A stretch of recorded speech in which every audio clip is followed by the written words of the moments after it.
बाज़ दफ़ा ऐसे लोग होते हैं, जिनको मुख्तलिफ़ किस्म की ज़हन में यहाँ पे सोचें चलती रहती हैं, बार-बार चलती हैं और इस कदर परेशान हो जाते हैं कि घंटा-घंटा बैठ के अपना टाइम वेस्ट करते रहते हैं। 2-2 घंटे वेस्ट करते रहते हैं टाइम और ये बीमारी इस कदर बढ़ जाती है कि बहुत सारे और भी मसाइल उनको पैदा हो जाते हैं।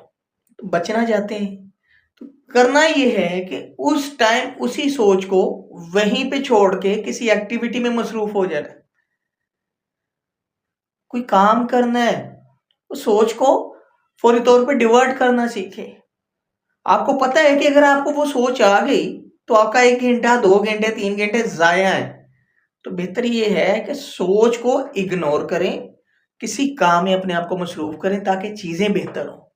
अगर आप वो सोचने लग गए, तो वो सोचों की रेलगाड़ी चल पड़ेगी और फिर आपसे वो रेलगाड़ी नहीं रुकेगी।